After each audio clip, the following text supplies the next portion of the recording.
Magandang araw po sa inyo lahat. Today is March 28. Simula na po ang cancellation ng mga biyahe na Philippine National Railways from Putuban to Alabang, vice versa.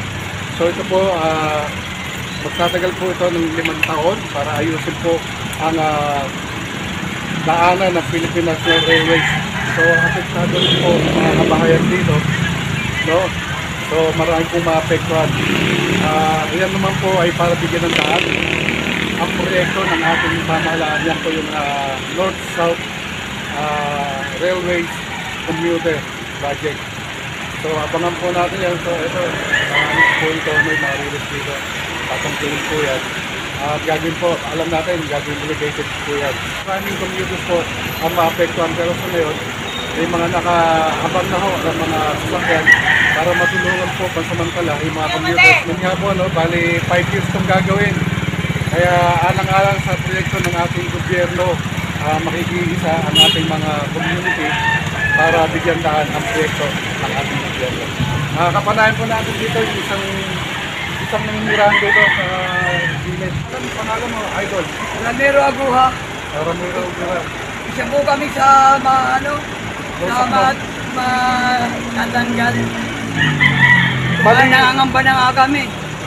Nangangamba na po kami dahil ito nga daw binibigyan na kami ng taning na hanggang 2025 na daw lang, wala na. Mawawash out na lang. So bali Idol, may bahay kayo rin sa gilid? Oo, meron. Meron po kami bahay. So may relocation? Meron po, meron naman po. May binigay sa relocation price? Meron po. Sa ano po Naikabiti po. Naikabiti. Naikabiti. Ayan, so yung pa lang nakasunod yan, Idol? Marami po kami. Mga ilang taon na kayo nakasunod yan? 42 years na 42 years. 43 years na nga po Simula 1981 po, dito na po kami. Sa Barangay 85. Kasi nalulungkot ka ba o ano mo sasabi mo? Nalulungkot po ako sa Bakit po kayo nalulungkot, Idol? Dahil siyempre, dito na ako tumanda, tapos mapapalayo pa ako. Mapupunta pa ng malayo, hindi ako malusanay. May sakit na ako ngayon. Hindi tulad dati na yung bata pa ako okay lang. Ngayon matanda na ako. Magkakasama po kami rito sa lugar na ito, kami magkakapatid. Ngayon, hindi pa isasama yung 3 kong kapatid, kami lang ng kuya ko. Unang relocate sa susunod naman yung mga kapatid ko. Nalulungkot po ako. So, mensahe para sa ating mga kababayan, lalo na yung mga nakasama dito sa pagbibilang. Ganito po lang talaga. Wala po tayong magagawa, mga kasama ko. Tagal na rin naman natin dito. So, makikita na kayo sa programa ng ating gobyerno. Kung alin ang payo ng mga nagagarami, doon na po. Sa kung mga kabuti. Oo, kung alin mga kabuti mo. Pero katotohanan, nakakalungkot po na lisanin itong barangay 35. Mensahe para sa tumulong po kung ano.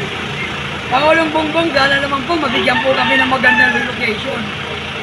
Dahil hindi pa nga po nagagawa yung relocation. Baka tanggalin na kami. Unfair naman. Bibigyan lang daw po kami ng upa muna.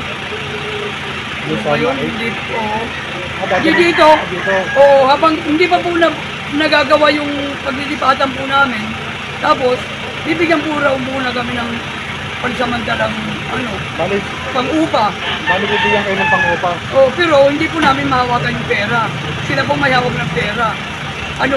Bibigyan na po kami ng land bank, yung ATM na sila rin may hawak ng pera. ATM lang hawak namin. Sana po maganda po yung po namin, yung paglilipatan. Sana maayos po. Pangulong Bongbong, magkababayan pa man din po tayo. Sige, Idol, maraming salamat. Oo. Mabuhay kayo.